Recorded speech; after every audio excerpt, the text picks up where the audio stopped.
আমি ঘুমের ভান করে রইলাম, কিন্তু সাকিবের দুষ্টামি কিছুতেই থামছে না। ও ছোট তো, এসব ব্যাপারে একদম কাঁচা। অনেক চেষ্টা করেও ঠিকমতো কিছু করতে পারছিল না। আমি চুপচাপ শুয়ে থাকলেও মনে হচ্ছিল আর বেশিক্ষণ নিজেকে সামলে রাখতে পারব না।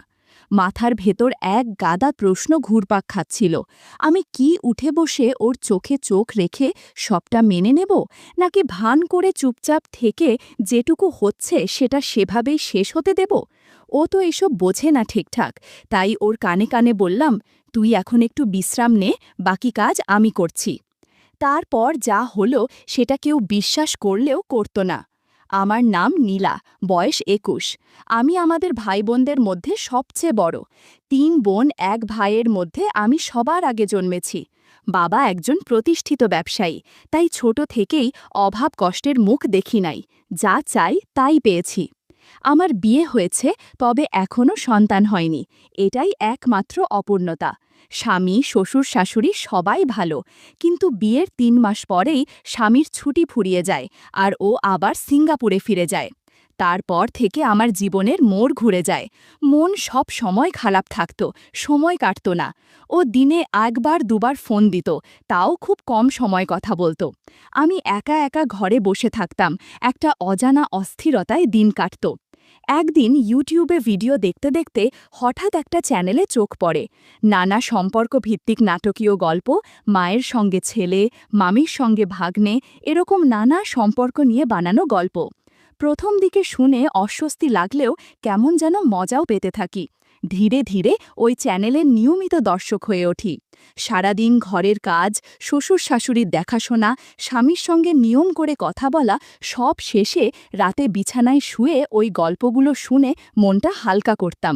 মাঝে মাঝে মনে হতো, ইস, যদি কেউ থাকতো পাশে, যার সঙ্গে কিছু করা যেত। ঠিক তখনই জীবনে আসে সাকিব। ওর সহজ সরল ব্যবহার আর মজার কথা শুনতে শুনতে কখন যে আমি ভেতরে ভেতরে বদলে যাচ্ছি সেটা নিজেই টের পাইনি। আমি এমন রক্ষণশীল পরিবেশে বড় হয়েছি, অথচ অজান্তেই এক অদ্ভুত টান অনুভব করতে শুরু করি। সাকিব আমার স্বামীর বড় বোনের ছেলে, মানে সম্পর্কের দিক থেকে আমার ভাগ্নে। বিয়ের সময় একবার দেখা হয়েছিল ওর সঙ্গে, কিন্তু তেমন কথা হয়নি। তখন সাকিব এসএসসি পরীক্ষার প্রস্তুতিতে ব্যস্ত ছিল। এরপর ওর বাড়ি থেকে কলেজ অনেক দূর হওয়ায় পরীক্ষার পর সে আমাদের বাড়িতে থেকে কলেজে যাতায়াত করতে শুরু করে। আমাদের বাড়ি থেকে ওর কলেজ মাত্র ১০ মিনিট দূর। প্রতিদিন সাইকেল চালিয়ে ক্লাসে যেত সাকিব। আমাদের শ্বশুর বাড়িতে ঘরের সংখ্যা খুব বেশি না, শুধু একটা বড় ঘর ছিল। সাকিব যেহেতু পড়াশোনা করবে, তাই শ্বশুরমশাই বড় ঘরের পাশেই একটা ছোট ঘর তৈরি করে দিলেন ওর জন্য। সেখানে টেবিল, চেয়ার আর একটা খাটিয়া রাখা ছিল। তবে রাতের বেলায় সাকিব মূল বাড়ির ভেতরের একটা ফাঁকা রুমে ঘুমাতো।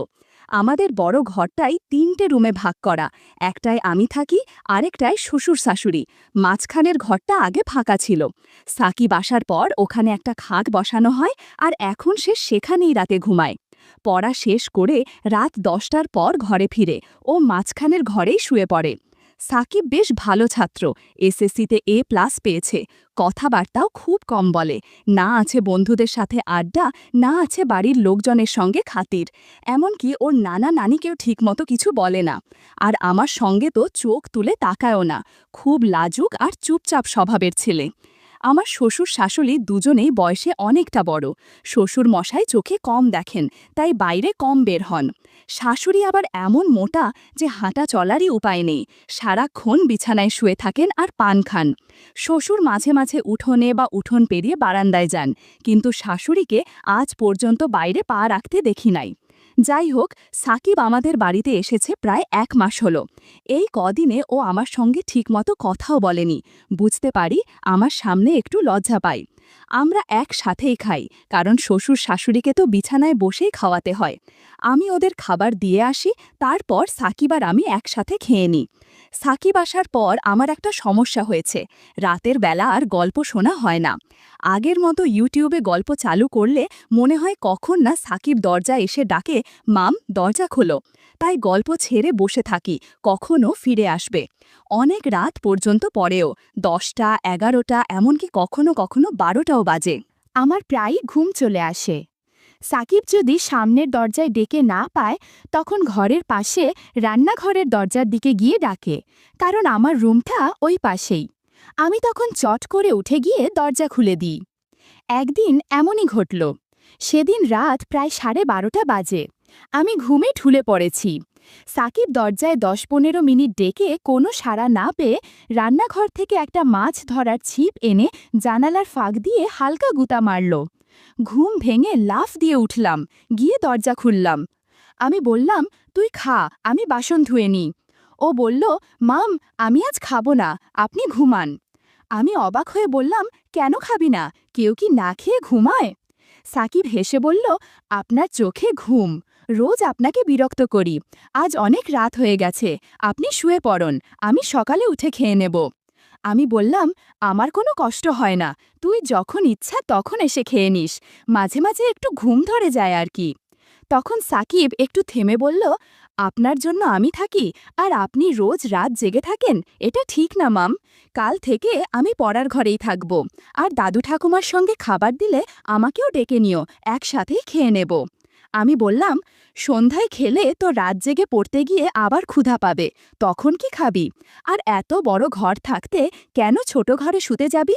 আমি তো কখনো বলিনি তোর জন্য আমার সমস্যা হয়। তুই কি বাইরের কেউ? তুই তো আমাদেরই ঘরের ছেলে, তোকে তো এইটুকু করতে পারতেই পারি।